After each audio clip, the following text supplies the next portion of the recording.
साथियों, आज कोरोना संकट के दौर में भारतीय कृषि का जो संकट है उस विषय पर समकालीन जनमत के फेसबुक लाइव पेज पर मुझे अपनी बात रखने को कहा गया है। आप सब जानते हैं कि ये जो कोरोना संकट है, इस संकट ने हमारी अर्थव्यवस्था पर काफ़ी चोट की है, काफ़ी हमला किया है। लेकिन भारत की जो कृषि अर्थव्यवस्था है, उस कृषि अर्थव्यवस्था पर इस संकट की मार सबसे ज़्यादा पड़ी है। इसको आपको इस रूप में भी देखना होगा कि इस कोरोना संकट के दौर में न सिर्फ किसानों की बड़े पैमाने पर फसलें बर्बाद हुई हैं, जिसमें सब्जियां हैं जिनका लगभग 70% हिस्सा किसानों को नष्ट करना पड़ा है, खेतों में नष्ट करना पड़ा है, सड़कों में फेंकना पड़ा है। दुग्ध उत्पादक किसानों का दूध जो है उसको मार्केट नहीं मिली और लगभग 20 रुपया लीटर तक दूध की कीमतें गाँवों में दुग्ध उत्पादक किसानों की इस पूरे कोरोना संकट के दौर में गिरी हैं, जिससे हजारों करोड़ का नुकसान जो है दुग्ध उत्पादक किसानों को हुआ है। यही नहीं, आप देखें तो जो मछुआरे हैं, मछुआरा समुदाय इस देश के अंदर एक बड़ा हिस्सा है, वो भी हमारी खेती किसानी से जुड़ा हुआ ही हमारी ग्रामीण अर्थव्यवस्था का ही, किसानों का ही एक हिस्सा है। और 2 महीने से बाजार और विपणन की व्यवस्था न होने से पूरा मछुआरा समुदाय हमारे देश का जो है बेरोजगार पड़ा हुआ है। पशुपालक हैं, मुर्गी पालक हैं, तमाम इस तरीके के जो ग्रामीण अर्थव्यवस्था से जुड़े हुए हमारे काम हैं, वो सब के सब जो है इस पूरे 2 महीने से तबाही के दौर में जो है जा रहे हैं। किसान का जो उत्पादन है, अभी रबी फसल लोगों ने पहले तो रबी फसल जो है प्राकृतिक आपदा से काफ़ी नुकसान उसमें हुआ है और उससे जो बची है उसकी भी खरीद अभी तक सरकारी खरीद पूरे देश में सब जगह नहीं हुई है।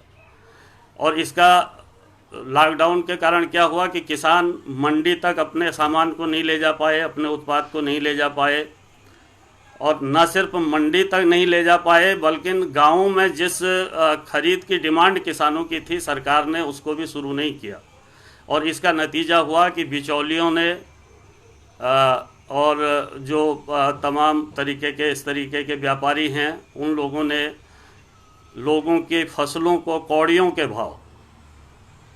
खरीदा और इससे करोड़ों रुपए का नुकसान जो है भारत के किसानों को इस दौर में हुआ है। तो अगर हम लोग कहें तो एक तो ये सीधा सीधा किसानों को जो नुकसान हुआ है, एक तो ये है। दूसरा, आज जो सबसे बड़ा सवाल इस कोरोना संकट के दौर में बना हुआ है, प्रवासी मजदूरों के लौटने का। तो ये जो करोड़ों करोड़ प्रवासी मजदूर आज बड़े शहरों से भूख से, जलालत से जो है परेशान हो करके और असहाय स्थिति में, न राज्य सरकारों ने उनकी कोई ऐसी मदद की, न केंद्र सरकार ने उनकी ऐसी मदद की, तो बड़े पैमाने पर वो आज गांव की तरफ लौट रहे हैं। तमाम नेशनल हाईवेज, तमाम सड़कें आज इन लोगों से जो है भरी पड़ी हैं। दर्द विदारक स्थितियाँ जो हैं इस देश के अंदर, शायद जब विभाजन हुआ था देश का, उस विभाजन के समय जो पीड़ा लोगों ने झेली होगी, उससे बड़े पैमाने पर आज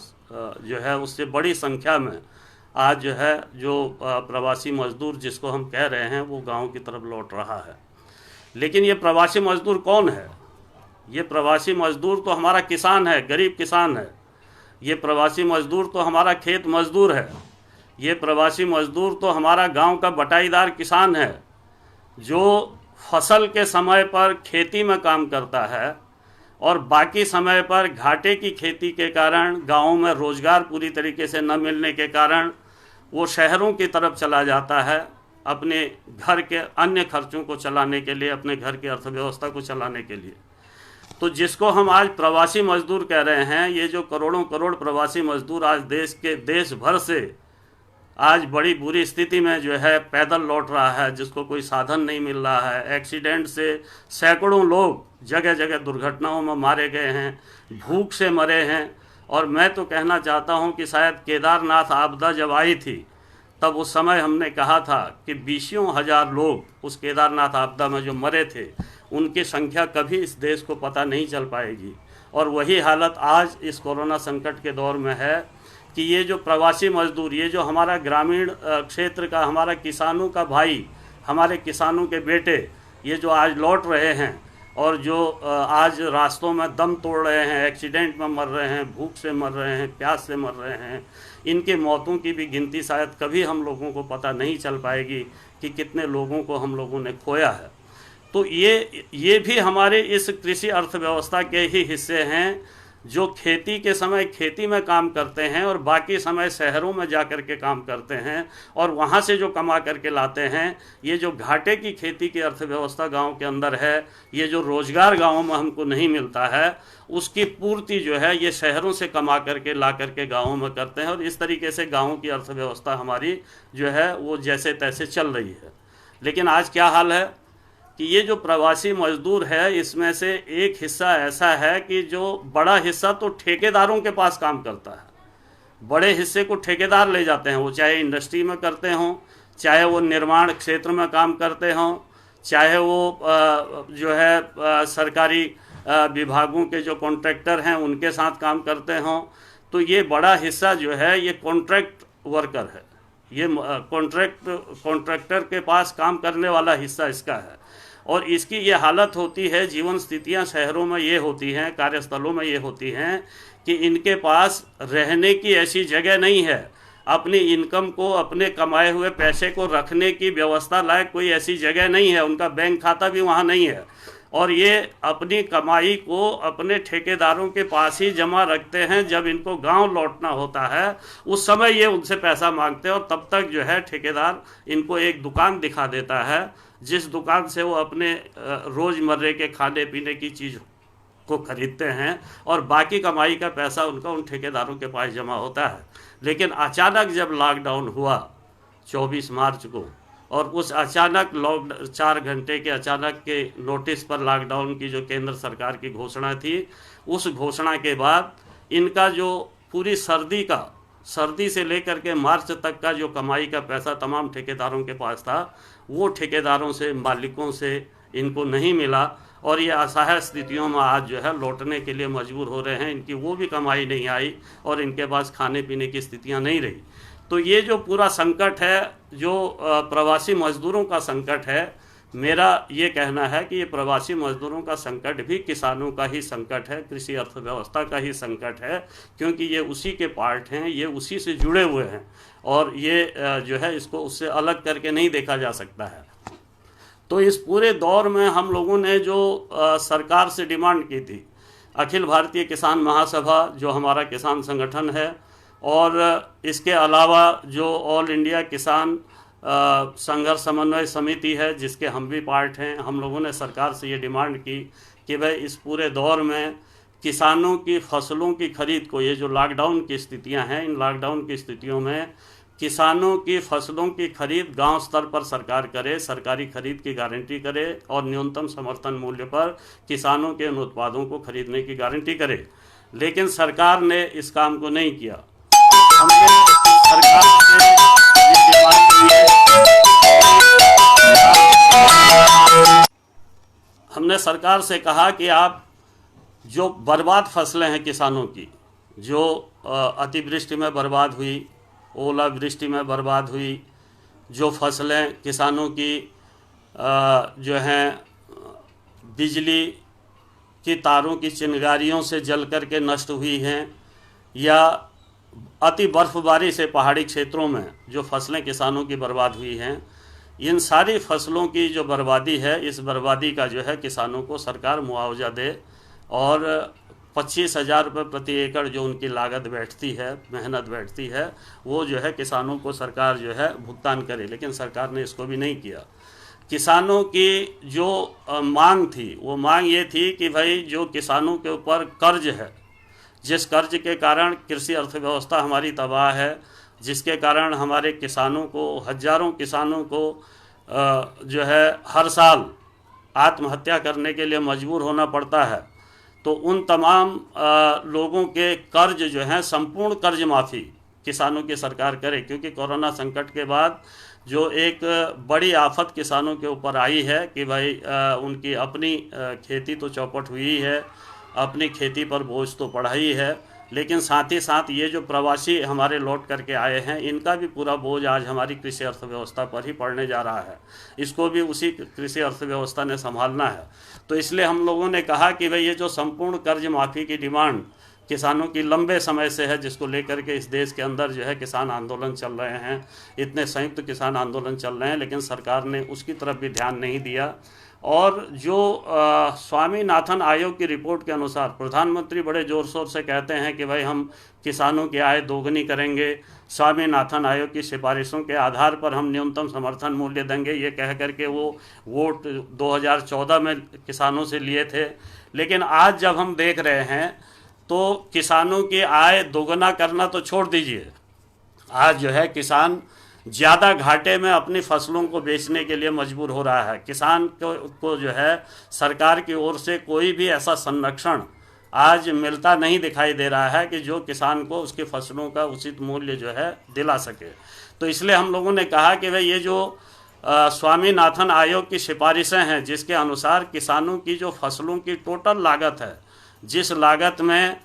लेबर है, जिसमें आपका बीज है, तेल है, ट्रैक्टर है, तमाम चीज़ें हैं, जिसमें बैंक ऋण है, जिसमें ज़मीन का किराया है, जिसमें बैंक का ब्याज है, ये सारा मिला करके जो टोटल लागत जो हम मज़दूरों को देते हैं, कीटनाशक करते हैं, उर्वरक करते हैं, बीज लेते हैं, ये सारी मेहनत और जो हमारा किसानों का पारिवारिक श्रम है, ये सारा मिला करके इसकी कीमत मिला करके स्वामीनाथन आयोग ने सिफारिश की थी कि उसका 1.5 गुना किसानों को दे दिया जाए, ताकि वो खेती के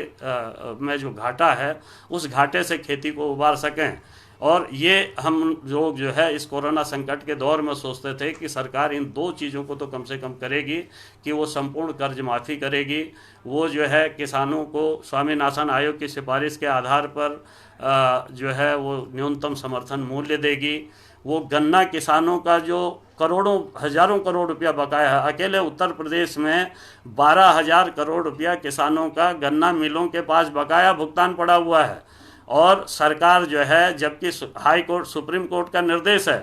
कि गन्ना मिलों को किसानों को 15 दिन के अंदर अपना उनका भुगतान करना होगा, फसल का भुगतान करना होगा। अगर 15 दिन के अंदर किसानों का भुगतान नहीं मिला तो उसका बैंक ब्याज सहित जो है किसानों को लौटाना होगा। लेकिन ब्याज तो छोड़ दीजिए, किसानों का मूल नहीं लौट रहा है। प्रधानमंत्री और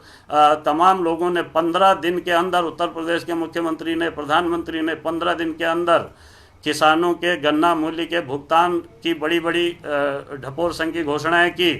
लेकिन आज भी अकेले उत्तर प्रदेश के अंदर 12,000 करोड़ रुपया मिलों के ऊपर किसानों का बकाया है। और इस संकट के दौर में भी सरकार और मिलें जो हैं उनके बकाये के भुगतान को करने के लिए तैयार नहीं हैं। अभी भी किसान जो है बड़े संकट में पड़ा हुआ है। तो ये हम लोगों की मांगें रही हैं। इसके अलावा हम लोगों ने ये कहा कि भाई इस कोरोना संकट के दौर में कोरोना रिलीफ फंड के रूप में हर किसान परिवार को जब तक लॉकडाउन रहता है 10,000 रुपया पर मंथ जो है किसान परिवारों को सरकार दे। और जो भूख से, कोरोना की बीमारी से और लौटते समय तमाम दुर्घटनाओं से जितने भी लोगों की मौत हुई है देश के अंदर, इन सब को 20 लाख रुपए का मुआवजा इनके परिवारों को सरकार को जो है देना होगा, केंद्र सरकार को भुगतान करना होगा। तो ये हम लोगों की उम्मीदें भी थी कि भाई इस कोरोना संकट के दौर में सरकार जब कोई पैकेज लेकर के आएगी तो उस पैकेज में इन सब चीज़ों को जो है सरकार शामिल करेगी। लेकिन हमने क्या देखा? हमने ये देखा कि अभी जो प्रधानमंत्री मोदी जी ने 20 लाख करोड़ की जो घोषणा की है, तो अब ये जो 20 लाख करोड़ का कोरोना पैकेज की घोषणा हुई है, बहुत ही मतलब हंसी भी आती है, रोना भी आता है। बिहार के चुनाव में प्रधानमंत्री जी ने ऐसी ही घोषणा की थी, कितना चाहिए, 50,000 दूँ, 60,000 दूँ, 70,000 करोड़ दूँ, 80,000 करोड़ दूँ, चलो मैं जो है 1.25 लाख करोड़ रुपया बिहार के विकास के लिए दे रहा हूँ। लेकिन आज जिस बिहार को 1.25 लाख करोड़ रुपए देने की बात जो है प्रधानमंत्री कह रहे थे, उसी बिहार का जो मज़दूर है, वो सबसे ज़्यादा दुखी है, सबसे ज़्यादा पीड़ित है, सबसे ज़्यादा रास्तों में भूख से मर रहा है, दुर्घटनाओं में मर रहा है, जो रोटी के लिए तरस रहा है, पानी के लिए तरस रहा है। और 1.25 लाख करोड़ का जो स्पेशल पैकेज बिहार को खुशहाल बनाने का प्रधानमंत्री जी ने दिया था, वो प्रधानमंत्री जी के आवास और उनके पीएमओ से आगे जो है नहीं बढ़ पाया, और पूरे बिहार की दुर्दशा को आज हम लोग देख रहे हैं। तो हमारा ये कहना है कि ये जो 20 लाख करोड़ मैं देख रहा था कि कल और आज हमारी वित्त मंत्री निर्मला सीतारमन ने कल भी छोटे और मझोले किसानों के लिए और जो प्रवासी मजदूर हैं इनके लिए कुछ घोषणाएं की, और आज भी उन्होंने देश के किसानों के लिए, पशुपालकों के लिए, मछुआरों के लिए कुछ घोषणाएं की हैं। इन सारी घोषणाओं को जब हमने देखा तो ये घोषणाएं दरअसल में पूरे देश को मूर्ख बनाने की घोषणाएं हैं, मूर्ख समझने की घोषणाएं हैं। बनाने की नहीं कहूँगा, मैं कहूँगा कि देश को, देशवासियों को मूर्ख समझने की घोषणाएं हैं। जितनी भी घोषणाएं हैं ये सारी घोषणाएं पूर्व में लागू हुई योजनाएं हैं। चाहे आज वित्त मंत्री ने घोषित किया, चाहे कल वित्त मंत्री ने घोषित किया, एक भी योजना ऐसी नहीं है जो योजना पूर्व में इस देश के अंदर लागू ना की गई हो। आज भी जिन योजनाओं को ये लेकर के आए हैं, ये सारी योजनाएं जो हैं ये एक किस्म से ठगी है किसानों के साथ, देश के किसानों के साथ ठगी है। किसान को अभी जो चीज़ें चाहिए, जिसको मैंने कहा भी था कि भाई अभी जो हमारा मजदूर है, जो किसान है, उसको अभी नगद चाहिए, उसको अभी राहत चाहिए। वो जिस संकट में फंसा हुआ है, किसान को अभी अपनी खरीफ की फसल की बुआई करनी है, उसके पास पैसा नहीं है, वो संकट में फंसा हुआ है, और शहर से उसकी मदद के लिए जो उसका भाई बेटा भेजता था, वो आज अपनी ज़िंदगी को दांव पर लगा करके भूखा प्यासा गांव की तरफ लौट रहा है। उसमें से कितने लौटेंगे, कितने नहीं लौट पाएंगे, ये जो है कोई आज दावे के साथ नहीं कह सकता है। लेकिन सरकार ने जरा सी भी जो है इन लोगों की सुध नहीं ली है, जरा सा भी इनके लिए जो है कोई काम किसी योजना का नहीं किया है। अभी मैं देख रहा था कि सिर्फ क्या किया है, सिर्फ इन्होंने ये किया है कि आवश्यक वस्तु अधिनियम को जो है आज घोषणा की है बदलने की। क्योंकि ये क्या कर रहे हैं, ये जिसको मोदी जी कह रहे थे कि हम आपदा को भी अवसर में बदल देते हैं, दरअसल में वाकई में ये देश की जनता के ऊपर, मजदूरों, किसानों के ऊपर आई है आपदा। और हमारे देश के प्रधानमंत्री नरेंद्र मोदी जी देश के किसानों और मजदूरों के ऊपर आई हुई आज तक की सबसे बड़ी आपदा को कॉरपोरेट और पूंजीपतियों के हितों के लिए अवसर में बदलने में लगे हुए हैं। और इसलिए हम लोगों ने देखा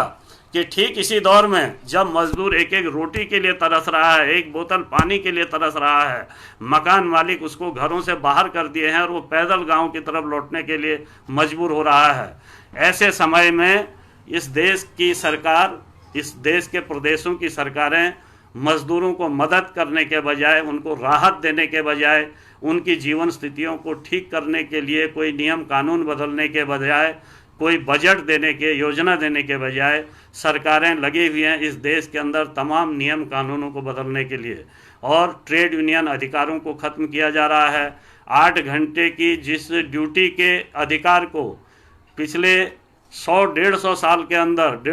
के अंदर दुनिया के मजदूरों ने लड़ करके प्राप्त किया था, उस अधिकार को ख़त्म करके अब 12 घंटे की नौकरी, यानी कि एक फिर से जो है गुलामी के एक नए दौर को इस देश के अंदर जो है लादने का जो है पूरा प्रयास इस सरकार ने कर दिया है। और इसके लिए पूरे देश भर में कानूनों में तब्दीली जो है राज्यों में की जा रही हैं। केंद्रीय स्तर पर परसों अपनी घोषणा में प्रधानमंत्री ने कह दिया है कि हम कानूनों को इस देश के अंदर बदलेंगे। अब आज जो वित्त मंत्री ने भी घोषणाएं की हैं कृषि क्षेत्र के लिए, देखिए कृषि क्षेत्र के लिए क्या घोषणाएं हो रही हैं।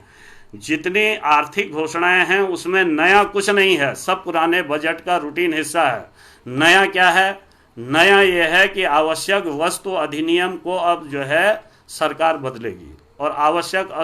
वस्तु अधिनियम जो कानून है जिसमें आवश्यक वस्तुओं की जमाखोरी, जिसमें आवश्यक वस्तुओं को जो है ऊंचे दामों पर बेचना, उसको लूट का जरिया बनाना, और लोगों तक ज़रूरी संसाधनों को पहुंचने से रोकना वाला जो कानून था, उसको अब सरकार कह रही है कि ये अब ऐसा नहीं रहेगा, ये अब सिर्फ आपदा के समय लागू रहेगा। केंद्र सरकार कह रही है कि जब कभी बड़ी आपदा की स्थितियां देश के अंदर आएंगी, जैसे अभी कोरोना संकट आया है, कभी कोई ऐसा बड़ा आपदा जो है देश के अंदर आ जाए, तो उसके बाद ही जो है सरकार इस आवश्यक वस्तु अधिनियम को लागू करेगी। बाकी समय में तमाम बिचौलियों को, तमाम जमाखोरों को, तमाम बड़े पूंजीपतियों को जो है इस बात की छूट रहेगी कि वो जिनको हम आज अपने लिए आवश्यक वस्तु की श्रेणी में रखे हुए हैं, वो उसकी जमाखोरी कर सकें, वो उसके जरिए बड़ी लूट जो है कर सकें। दूसरा वो क्या कह रहे हैं, दूसरा कानून बदलने को कह रहे हैं कि वो एग्रीकल्चर मार्केटिंग एक्ट में भी जो है बदलाव करना चाह रहे हैं। कृषि जिन्सों के व्यापार के लिए जो कानून इस देश के अंदर बना हुआ है, उसमें जो नियम बने हुए हैं, उन नियमों को सरकार बदलने जा रही है। और उसको बदलने जा रही है, उसके बाद क्या करने जा रही है, उसमें ये करने जा रही है कि अभी तक जैसे मान लिया जाए एफसीआई, हमारी एक बड़ी खरीद एजेंसी थी देश के अंदर, जो सरकारी संस्था थी, उसको ख़त्म करने जा रही है। सरकार एफसीआई के जो भंडारण के गोडाउन हैं उनको ख़त्म करने जाएगी इसके ज़रिए, और वो इन तमाम को निजी क्षेत्र में जो मंडियां हैं, मंडी अधिनियम बदले जा रहे हैं, वो मंडियों को, एफसीआई को, जो फसलों के भंडारण का जो है, अनाज के भंडारण की जो सरकारी एजेंसी है, इसको ख़त्म करके निजी हाथों में इसको जो है देने के लिए काम हो रहा है। और गाँवों में किसानों से जो एफसीआई के जो खरीद केंद्र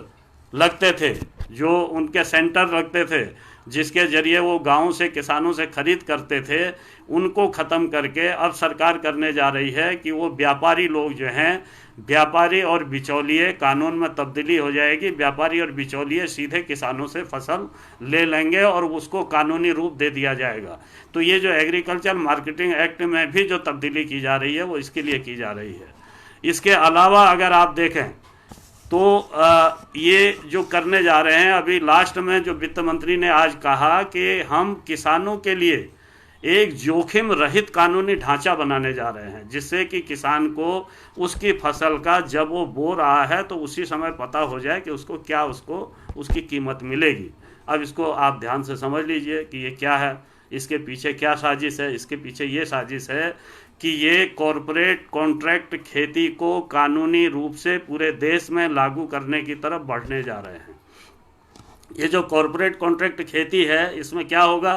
कि बड़ी बड़ी कॉरपोरेट कंपनियां गांव के किसानों को जो है उत्पादन करने के लिए बीज देंगी, सुविधा देंगी और रेट भी बता देंगी कि हम इस रेट से आपकी इस फसल को लेंगे। तो किसान जो है सीधे सीधे उस पर बच जाएगा। और उसका नतीजा क्या होगा, पिछले साल हमने देखा कि गुजरात के अंदर, महाराष्ट्र के अंदर जो पेप्सिको कंपनी के लिए आलू पैदा करने वाले, जो चिप्स बनाने वाली कंपनी के लिए आलू पैदा करने वाले किसान जो उनके लिए कॉन्ट्रैक्ट खेती करते थे, उनमें से किसी किसान ने जो है अलग से वही आलू उत्पादन कर लिया, तो उनके ऊपर मुकदमे लाद दिए गए, घर घर में उनकी जो है चेकिंग की गई, उनके यहाँ छापे डाले गए और उनके ऊपर मुकदमा लाद दिया गया किसानों के ऊपर कि आपने पेप्सिको कंपनी से बाहर क्यों इस क्वालिटी के आलू को पैदा कर दिया और क्यों आपने इसको जो है मंडी में पहुंचा दिया। आप सिर्फ उसी कॉरपोरेट कंपनी के हाथों बच जाएगी आपकी खेती, आपका उत्पादन और आपके पूरी कृषि अर्थव्यवस्था को। इस तरीके से ये कॉरपोरेट जो कॉन्ट्रैक्ट खेती है उसके जकड़ में पहुंचाना चाहते हैं। और इसी के लिए ये जो है कह रहे हैं कि हम जोखिम रहित कानूनी ढांचा देश की खेती को देना चाहते हैं, जिससे किसान का फ़ायदा हो। दरअसल में किसानों को कॉरपोरेट कंपनियों के जाल में मैं कहना चाहता हूं कि प्रधानमंत्री ने उस दिन जो 4L की बात की थी, जब वो पैकेज घोषणा कर रहे थे, तो 4L में उन्होंने कहा, 4L में उन्होंने लैंड, लेबर, इसी तरीके से लॉ और लिक्विडिटी। तो अब लैंड में क्या है, ये भूमि सुधार कानूनों को फिर बदलना चाहते हैं, जिनको बदलने में 3 बार 4 बार देश के किसानों ने अपने आंदोलन के बल पर इनको पीछे किया था। इस कोरोना संकट की आड़ में ये जो है अब भूमि कानूनों को बदलने जा रहे हैं, जैसे ये जो है लेबर कानूनों को बदले हैं। या जैसे ये अभी मैंने जिन 3 कानूनों की बात की है इनको करने जा रहे हैं। तो इस तरीके से पूरे कृषि क्षेत्र पर एक बड़ा हमला कानूनों में बदलाव के जरिए इस कोरोना संकट की आड़ में जो है सरकार करने जा रही है। और हम लोगों को जो है इस पूरे जो खतरे हैं, इन खतरों के खिलाफ किसानों को, तमाम देश भर के किसान संगठनों को जो है सचेत रहने की ज़रूरत है। मित्रों, मैं जो आपको कह रहा था कि भाई हमारा देश जो है एक गंभीर कृषि संकट के दौर में पहले से ही गुजर रहा है, पहले से ही प्रवेश कर चुका है। और ये जो वर्तमान जो कोरोना संकट है, इस संकट ने इस कृषि संकट को और बढ़ाया है। तो अब ये संकट क्या है, मतलब इस संकट से हम बाहर कैसे आ पाएंगे? अभी कोरोना संकट तो ठीक है, कुछ समय और रहेगा, उसके बाद ये जो तमाम कानून आ रहे हैं इनके खिलाफ लड़ाई होगी, सब होगी। लेकिन जो लंबे समय से, पिछले 10-15 साल से, 15 साल से भारतीय कृषि जिस संकट की अंधेरी सुरंग की तरफ बढ़ी है, ये संकट आखिर हुआ कैसे? तो ज़रूर इस बात को भी पूरे देश के किसानों को और हमारे बुद्धिजीवी मित्रों को भी, हमारे जो सांस्कृतिक कर्मी हैं, तमाम लेखक हैं, तमाम लोग हैं, उनको भी समझने की ज़रूरत है कि भारतीय कृषि के ऊपर ये जो संकट है, इस संकट की शुरुआत दरअसल में इस देश के अंदर जो नई आर्थिक नीतियों का, नई उदारीकरण की नीतियों का जब प्रवेश 1991 में हुआ, उसके बाद ही शुरू हो गया था। हम लोगों ने देखा कि उसी दौर में देश के अंदर एक बहस किसान फ्रंट पर भी, किसानों के बीच भी चली कि भाई उदारीकरण की नीतियां देश के किसानों को फ़ायदा पहुंचाएंगी या नुकसान पहुंचाएंगी। तो एक हिस्सा था जो कह रहा था, किसान नेताओं का हिस्सा ही था, किसान संगठनों का ही हिस्सा था। उसमें शरद जोशी थे, महाराष्ट्र के बड़े किसान नेता थे। उसमें जो मान थे, पंजाब के किसान नेता, पंजाब किसान यूनियन के, और उसमें और भी तमाम ऐसे बड़े फार्मरों के किसान नेता थे, जो लोग ये कह रहे थे कि भाई उदारीकरण की नीतियों से भारतीय कृषि को विश्व बाजार मिलेगा और हम जो है इस अपने फसलों की जो है ऊंची कीमतें पाएंगे। तो भारतीय कृषि का इसी में फ़ायदा है कि भाई विश्व बाजार हमको मिले, इसलिए उदारीकरण की नीतियों का किसानों को समर्थन करना चाहिए।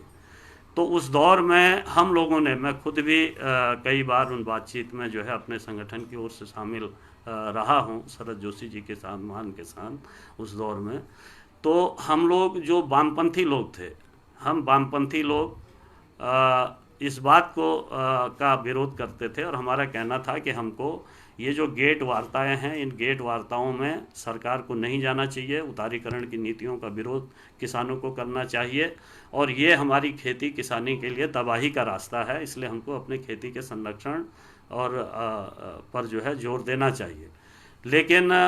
वो बहस चलती रही और अंततः सरकारें 1996 में हमने देखा कि वो WTO जब बना तो WTO की शर्तों के साथ हमारी सरकारें बंध गई और उसके साथ समझौता कर लिया। तो इसके बाद क्या हुआ? WTO के साथ बंधने के बाद भारतीय कृषि पर जो संकट सबसे बड़ा आया, वो संकट ये आया कि वहाँ से दबाव पड़ने लगे और उन दबावों में उसको लागू करने का काम दरअसल में सबसे पहले किसने किया? यही भारतीय जनता पार्टी की जो अटल बिहारी वाजपेयी के नेतृत्व वाली सरकार थी, उसने जो है सबसे पहले इन नीतियों को WTO के दबाव में, WTO में शामिल होने का निर्णय तो कांग्रेस के दौर में ही हो गया था, लेकिन उनको लागू करने का जो शुरुआत है वो अटल बिहारी वाजपेयी ने की। और उस शुरुआत में क्या हुआ? उस शुरुआत में ये हुआ कि सबसे पहले जो कृषि जिन्स हैं, कृषि जिन्सों के मात्रात्मक के आयात पर जो मात्रात्मक प्रतिबंध लगा हुआ था, उसको जो है मोदी सरकार, इन्होंने, अटल बिहारी वाजपेयी की सरकार ने हटा दिया। ये मात्रात्मक प्रतिबंध क्या होते हैं? मात्रात्मक प्रतिबंध ये थे कि भारत में कृषि क्षेत्र में जिन फसलों का, जिन चीज़ों का उत्पाद हमारी ज़रूरत के अनुसार हो जा रहा है, उसे हम बाहर से नहीं मंगाएंगे। जिसका उत्पाद हमारी ज़रूरत के बराबर नहीं होता है, उसको हम जितनी ज़रूरत है उतना मंगाएंगे, या जब हमें किसी उत्पाद की कमी पड़ेगी तो हम ज़रूरत के हिसाब से बाहर से मंगाएंगे। तो ये न सिर्फ जो है कृषि क्षेत्र के लिए था, बल्कि हमारे छोटे मझोले उद्योगों के संरक्षण के लिए भी उनके भी कई उत्पादों के साथ लगभग जो है 1100 ऐसे उत्पाद थे जो कृषि जिन्सों से लेकर के और लघु उद्योगों मझोले उद्योगों तक के थे, जिनको मात्रात्मक प्रतिबंध के कानून के तहत जो है रखा गया था और जिसके चलते इनको एक सरकारी संरक्षण मिला हुआ था। लेकिन ज्यों ही ये हटा त्यों ही बाहर से इन उत्पादों के भारत में आवक बढ़ गई और इसके चलते क्या हुआ कि हमारी फसलों की कीमतें, जिनको ये कहा जा रहा था कि शायद जो है उदारीकरण की नीतियों के बाद WTO की शर्तों को लागू करने के बाद विश्व बाजार मिलेगा और हम जो है हमारा किसान फ़ायदे में जाएगा, ठीक उसका उल्टा हुआ कि हमारा किसान जिसके यहाँ लागत ज़्यादा है, जिसकी उत्पादन में जो है कीमत ज़्यादा लग जाती है, वो जो है उसकी फसलें विश्व बाज़ार में फिर टिके ही नहीं और विश्व बाज़ार में बड़े पैमाने पर अमेरिका से लेकर के, ऑस्ट्रेलिया से लेकर के, यूरोप के तमाम देश जो बड़े पैमाने पर अपने किसानों को सब्सिडी देते हैं और उस सब्सिडी के बल पर उनकी फसलें बहुत ही जो है न्यूनतम स्तर पर आ जाती हैं, तो उनकी उत्पादों के सामने हमारा किसान नहीं टिक पाया और इसका नतीजा हुआ कि बाहर से बड़े पैमाने पर कृषि जिन्सों का आयात आना शुरू हुआ, छोटे उद्योगों के उत्पादों का आयात होना शुरू हुआ और इसके नतीजे के तौर पर हमारी खेती चौपट होने लग गई। हमारा जो है जो छोटा मोटा उद्योग था, छोटा मझोला उद्योग था, वो बर्बादी की तरफ जाने लगा। उसके बाद हम लोग देखते हैं कि इस सरकार ने और क्या किया। उस सरकार ने और ये किया कि 2002-03 के आसपास 1999 में करीब तो इन्होंने ये जो कृषि जिन्सों के मात्रात्मक प्रतिबंध को हटाया और 2002 में जा कर के अटल बिहारी वाजपेयी की सरकार ने वायदा कारोबार के लिए भी कृषि जिन्सों के दरवाजे खोल दिए। अब ये जो वायदा कारोबार के लिए जब कृषि जिन्सों के दरवाजे खोले, एक तो कर दिया कि भाई आपको मात्रात्मक प्रतिबंध हटा दिया, बाहर से सस्ती कृषि उत्पाद आने लगे, और दूसरा जो है मात्रात्मक प्रतिबंध हटाने के बाद दूसरा क्या किया कि वायदा कारोबार के लिए कृषि जिन्सों के दरवाजे खोल दिए। तो अब ये वायदा कारोबार क्या है? ये वायदा कारोबार बहुत बड़ा जाल है किसानों को बर्बाद करने का, किसानों को तबाह करने का। कि वायदे पर कारोबार होता है, उसमें न फसल सामने है और न फसल की खरीदने की पूंजी सामने है, लेकिन उसमें पूरी फसलों का व्यापार हो जाएगा। आप वायदे में जो है आप फसलों की कीमत तय कर लेते हैं, आप वायदे में आप ये बता देते हैं कि अगली बार ये फसल इतनी आने जा रही है इसलिए इसकी कीमत ये होगी, और उस कीमत पर जो है आप बुकिंग शुरू कर देते हैं। आप जो है और किसान को पता ही नहीं है, किसान अभी खेत में बो रहा होता है या किसान के बो रहे हैं, ये जो हैं बाहर बिचौलियों के साथ मिल करके किसान को पता ही नहीं है, किसान के उन फसलों का सौदा करने लग जाते हैं। और जब तो व्यापारी को भी पता है कि भाई मुझे ज़रूरत का माल मिल जाएगा क्योंकि मैंने बुक कर लिया बिचौलिए के पास। बिचौलिए को भी पता है कि भाई व्यापारी से, जमाखोर से मुझे ये कीमत फसल की मिल जाएगी,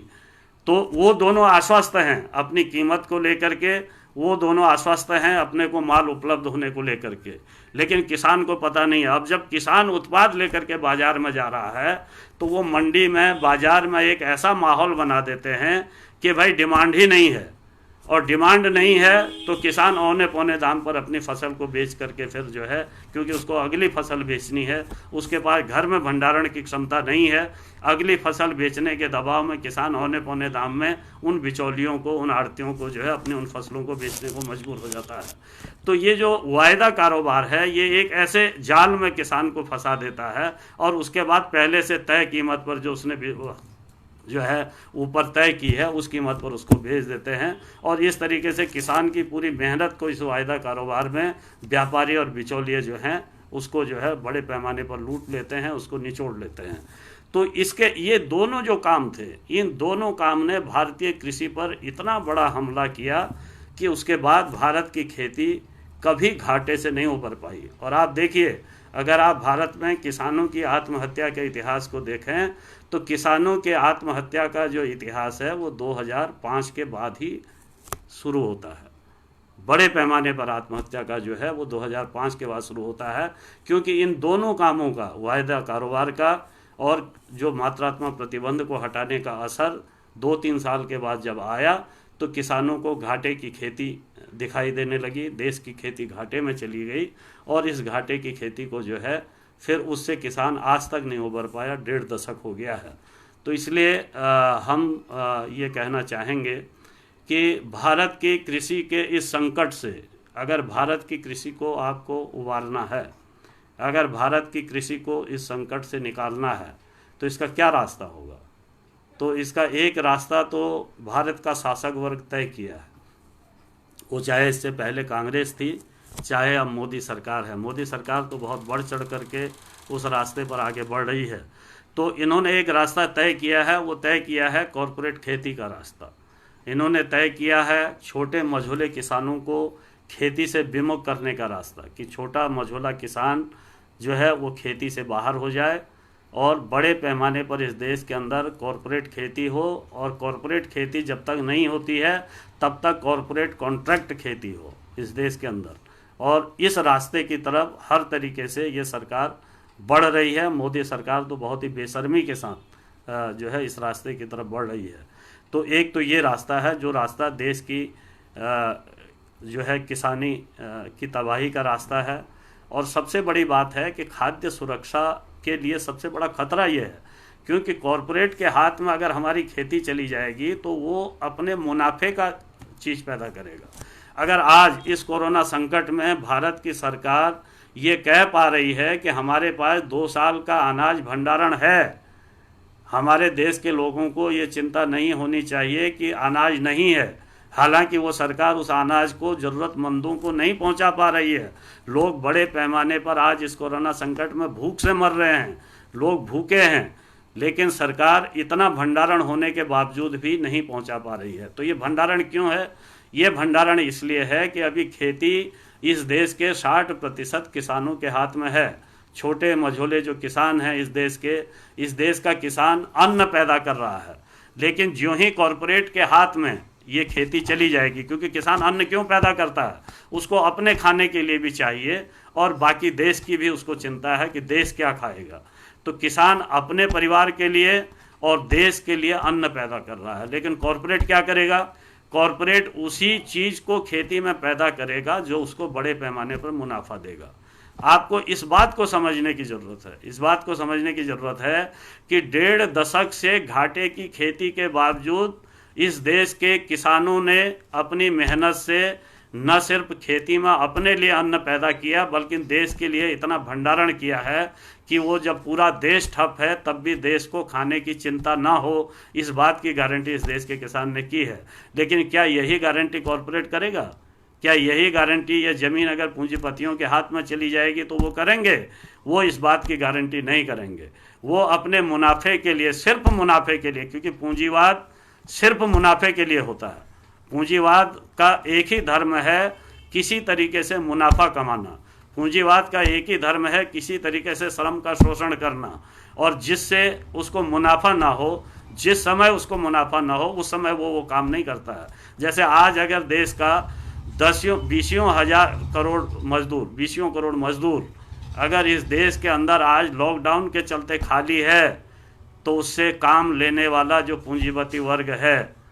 वो जो है उसकी ये चिंता नहीं कर रहा है कि 2 महीने से अगर ये जो है काम पर नहीं है, मेरा काम बंद है, तो जब भी मेरा काम खुलेगा फिर मुझे इसकी ज़रूरत पड़ेगी, इसलिए मैं इसको भोजन की व्यवस्था करूं, इसके रहने की व्यवस्था करूं, ये चिंता उसको नहीं है। लेकिन देश के किसान को चिंता है कि मेरा देश क्या खाएगा, मेरे देश के लोग क्या खाएंगे। इसलिए खेती के कॉरपोरेटीकरण का रास्ता इस देश के अंदर दरअसल में खाद्य सुरक्षा को खतरे में डालने का भी रास्ता है। और ये खाद्य सुरक्षा को खतरे में डालने के रास्ते को आपको यहाँ से भी समझना चाहिए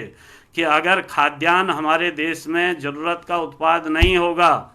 तो आप पूंजीपति तो कहेगा आयात कर लेंगे, तो आयात तो आप तेल भी कर रहे हैं, आयात तो आप जो है पेट्रोल कर रहे हैं, डीजल कर रहे हैं, आप गैस कर रहे हैं, इसका भी आप आयात कर रहे हैं। लेकिन जब आप आयात कर रहे हैं तो जब उस पेट्रोल डीजल की कीमत अंतर्राष्ट्रीय बाजार में चली गई है $26 प्रति बैरल, तब भी आप ले रहे हैं $150 प्रति बैरल की कीमत का जो है भारत के लोगों से। तो कल अन्न जो है जब इसी पूंजीपति के हाथ में चला जाएगा खेती, और जब अन्न आपको जो है बाहर से निर्यात करना पड़ेगा, बाहर से आयात करना पड़ेगा, तब आप इस देश के लोगों को किस भाव पर देंगे? इसको हम देख रहे हैं खुली आंखों से कि आप किस भाव पर जो है फिर यहाँ लोगों को देंगे, और कैसे फिर जो है साधन संपन्न लोग ही अन्न तक पहुँच बना पाएंगे, और गरीब लोगों की पहुँच जो है फिर अन्न तक नहीं होगी। तो इसलिए इस देश के अंदर हमारी जो इतनी बड़ी आबादी है, दुनिया की दूसरी सबसे बड़ी आबादी है, इस दुनिया की सबसे बड़ी आबादी को हम अन्न का आयात करके नहीं पाल सकते हैं। हम इनको जो है देश के अंदर ही खाद्यान्न का उत्पादन बड़े पैमाने पर करके हम इसको पाल सकते हैं, और ये खाद्यान्न का उत्पादन किसान ही कर सकता है, कॉरपोरेट नहीं करेगा। कॉरपोरेट मुनाफे की खेती करेगा, उसको फूल में मुनाफा होगा, वो निर्यात के लिए फूल पैदा करेगा, उसको जो है दूसरी चीज़ों में मुनाफा होगा, वो दूसरी चीज़ें पैदा करेगा, लेकिन वो गेहूं, चावल, दाल इसको पैदा नहीं करेगा, क्योंकि ये सबसे कम कीमत में अभी भारत में बिक रहा है। और जिस दिन ये अगर ज़मीन इनके हाथ में आ गई, खेती इनके हाथ में आ गई, तो ये फिर अपने मनमाफिक दाम में जो है उसको बेचना शुरू करेंगे, जिससे गरीब की जो है अन्न से भी पहुंच जो है दूर हो जाएगी। तो इसलिए हमारा ये कहना है कि ये कॉरपोरेट खेती का जो रास्ता है, ये रास्ता बड़ा ख़तरनाक रास्ता है, और इस रास्ते के खिलाफ पूरे देश के जनमत को खड़ा होना है। पूरे देश के जनमत को सरकार को ये जो किसान विरोधी नीतियां हैं और ये जो कृषि को तबाह करने वाली इनकी नीतियां हैं, इन नीतियों के खिलाफ जो है हमको खड़ा होना होगा। और इसलिए इस देश के अंदर एक बड़े रेडिकल चेंज की हमको ज़रूरत है, एक बड़े क्रांतिकारी बदलाव की ज़रूरत है। ये कोरोना संकट है, इस कोरोना संकट ने कुछ चीज़ों को साफ कर दिया है। इसने ये बता दिया है कि भाई अगर आप किसी बड़े संकट में फंस गए, कोई देश, कोई दुनिया, हमारी दुनिया या देश अगर किसी बड़े संकट में फंस गए, तो उस संकट से निकालने में लोगों को मदद करने वाली संस्थाएं कौन सी हैं? देखिए, दुनिया का सबसे बड़ा पूंजीपति अमेरिका, दुनिया का सबसे बड़ा ताकतवर, सबसे बड़ी पूंजी वाला अमेरिका आज अपने देश के अंदर पूरी दुनिया को तबाह करने वाले शस्त्रों साज को रख करने के बाद भी, दुनिया को तबाह करने वाली आर्मी को रखने के बाद भी वो अपने देश के नागरिकों की रक्षा नहीं कर पा रहा है, वो अपने देश के नागरिकों को नहीं बचा पा रहा है। और हमारे देश के अंदर भी देखिए, आप वहाँ भी देखिए कि वहाँ तो सार्वजनिक क्षेत्र का स्वास्थ्य सिस्टम है ही नहीं अमेरिका के अंदर, और इसलिए जो विकसित देशों के अंदर आप देख रहे हैं बड़े पैमाने पर लोग मर रहे हैं, उन मरने वालों में गरीब ज़्यादा हैं।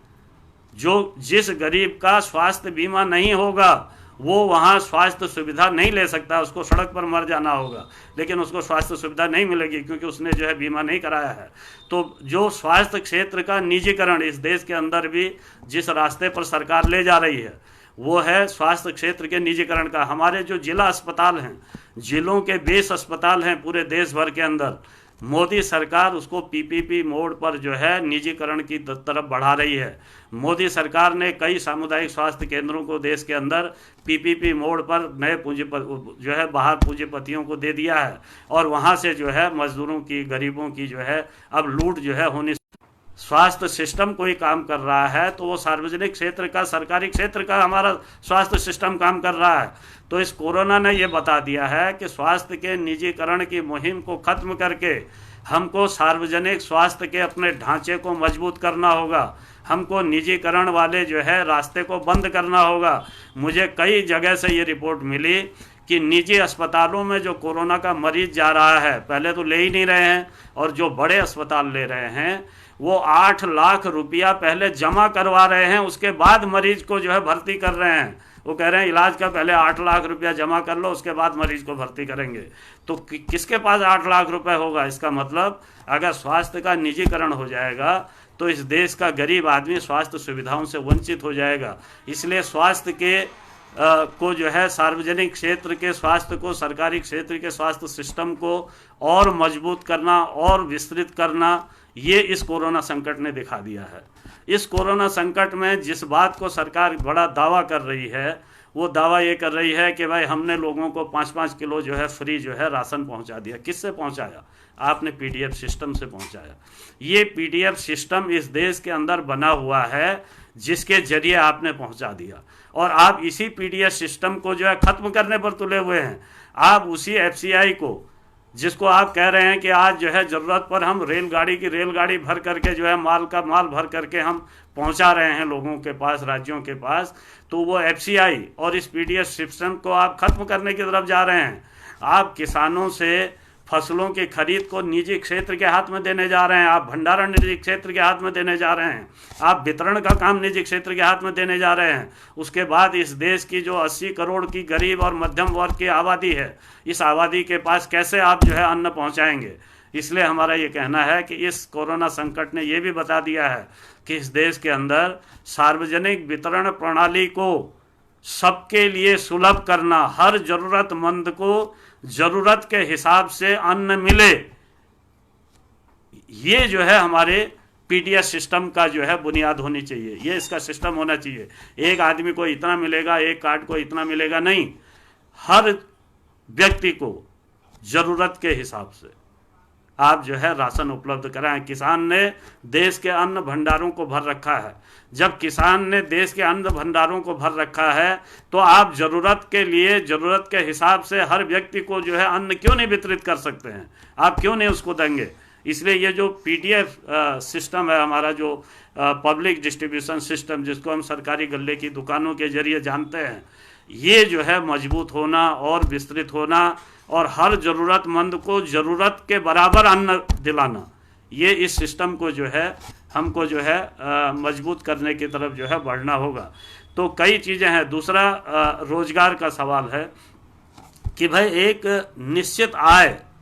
इस देश के अंदर, चाहे वो किसान हो, चाहे वो मजदूर हो, चाहे वो कोई भी हो, लेकिन एक न्यूनतम आय हर नागरिक की जीवन के लिए, जीने के लिए, ये गारंटी अब सरकार को करनी होगी। ये कोरोना संकट ने बता दिया है कि अगर निश्चित आय की गारंटी नहीं होगी तो ये पूंजीपति तो आपको भूखे मरने के लिए करोड़ों मजदूरों को किसी भी समय छोड़ सकता है, किसी भी समय त्याग सकता है। तो एक निश्चित आय की गारंटी इस सरकार को करनी होगी अपने नागरिकों के लिए। कोरोना संकट ने यह भी बता दिया है कि ऐसे दौर में जब आप फिजिकल डिस्टेंसिंग की बात कर रहे हैं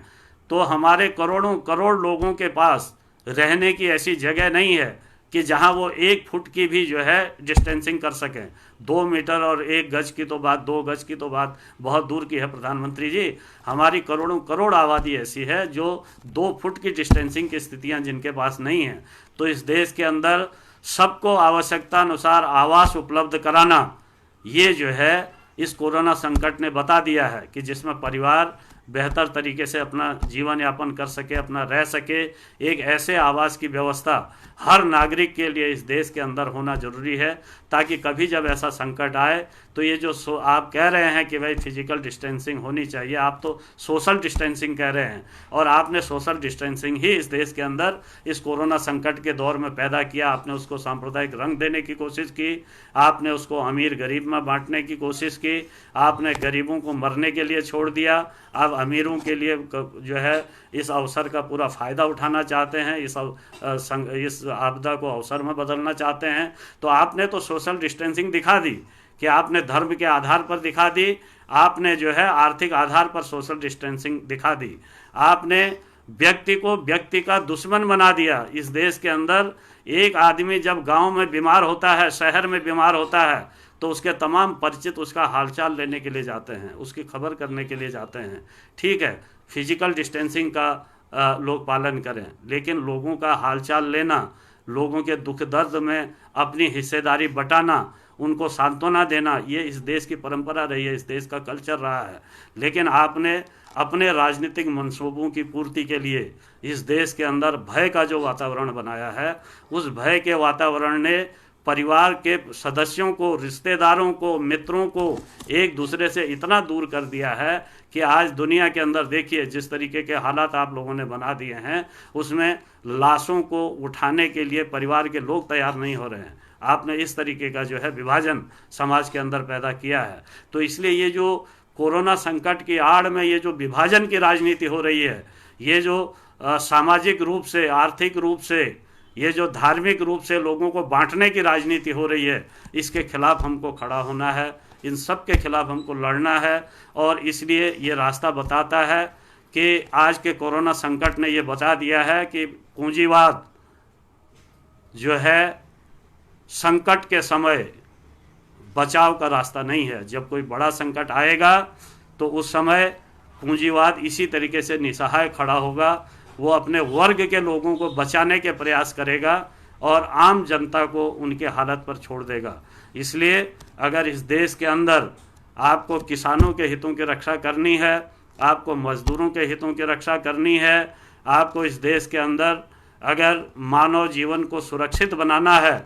और एक बेहतर विकास के रास्ते पर देश को ले जाना है, तो समाजवाद ही एकमात्र रास्ता है। इस देश के अंदर क्रांतिकारी बदलाव की लड़ाई ही एकमात्र रास्ता है। इस पूंजीवादी निजाम को ध्वस्त करने के लिए अब समय आ गया है कि देश का किसान, देश का मजदूर, देश का पढ़ा लिखा बौद्धिक तबका जो समझता है कि इस देश को बर्बादी की तरफ, इस दुनिया को बर्बादी की तरफ, तबाही की तरफ ले जाने का जो काम इस पूंजीवाद ने किया है, ये अपने चरम पर अब पहुंचा है। और इस कोरोना संकट के बाद एक नई दुनिया का स्वागत करने के लिए, एक नई दुनिया के निर्माण के लिए हम सब लोगों को जो है एकताबद्ध होने की ज़रूरत है। उस नई दुनिया के संघर्ष को हम इस कोरोना संकट का सबक माने और उस संघर्ष के लिए हम सब लोग तैयार हों और एक बेहतर भारत का निर्माण, एक बेहतर दुनिया का निर्माण, जहां श्रम का सम्मान हो, जहां श्रमिकों का सम्मान हो, जहां किसानों का सम्मान हो,